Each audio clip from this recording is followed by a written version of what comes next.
కార్మిక వర్గానికి ఎనలేని సేవ 70 సంవత్సరాలు చేసినటువంటి మహానుభావుడు సంజయ్ రెడ్డి గారు వేదిక మీద ఉన్నటువంటి ఐఎన్టీసీ ఉపాధ్యక్షులు, ప్రధాన కార్యదర్శి,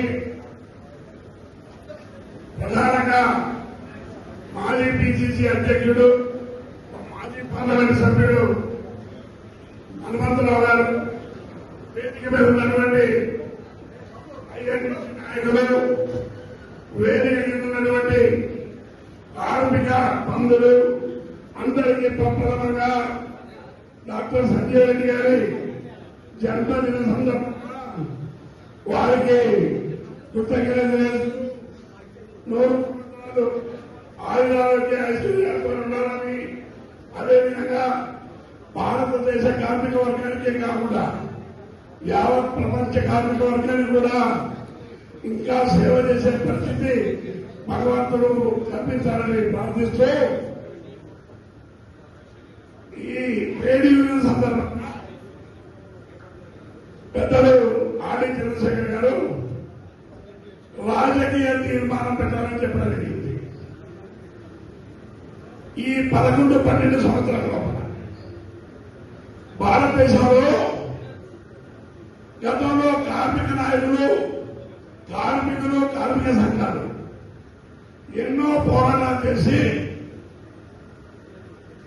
కార్మికుల హక్కులు తీసుకొస్తే మహానుభావుడు మోడీ గారు, బీజేపీ ప్రభుత్వం ఆ హక్కులన్నీ కలరాసి 2019లో 2020లో 29 కార్మిక చట్టాలని 4 కోట్లుగా విభజించి కార్మికులని అర్థం చేయడానికి ఒక పథకం పట్టింది.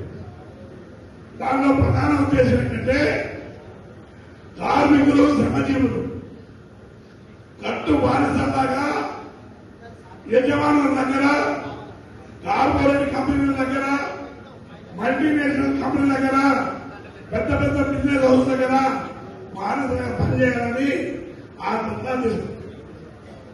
అది ఇంప్లిమెంట్ చేయడానికి ఈరోజు తీసుకున్నారు. ఆ 4 కోట్లని పూర్తిగా రద్దు చేసే వరకు సంజయ్ రెడ్డి గారి నాయకత్వంలో భారతదేశంలో ఉన్నటువంటి వివిధ కార్మిక సంఘాలని ఏకం చేసి పెద్ద ఉద్యమం చేయాల్సిందే రాజకీయ తీర్మానం.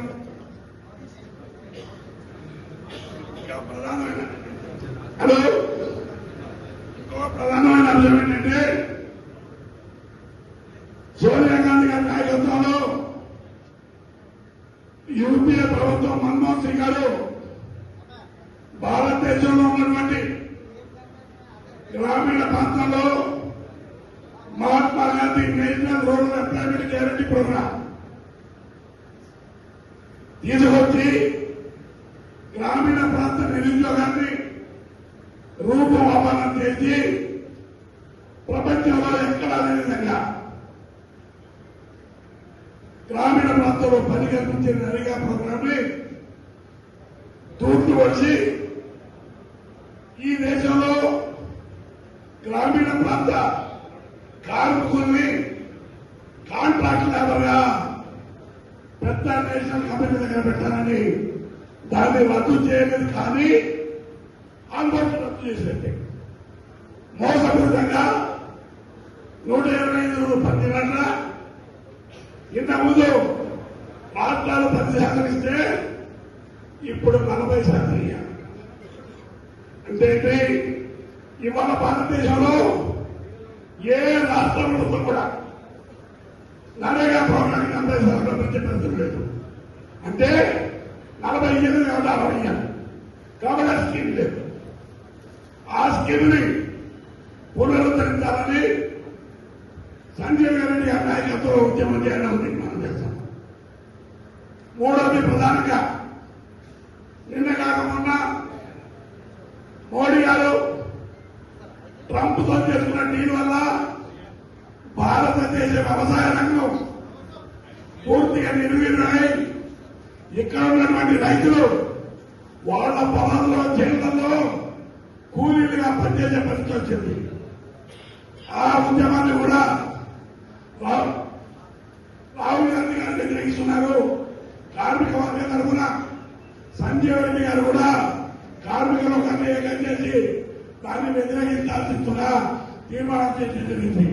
ఈ ప్రధాన 3 తీర్మానాలు ఆమోదించి 12 రోజుల్లో కార్యరూపం చేయాలని తెలియజేస్తూ నాకు ఈ అవకాశం ధన్యవాదాలు.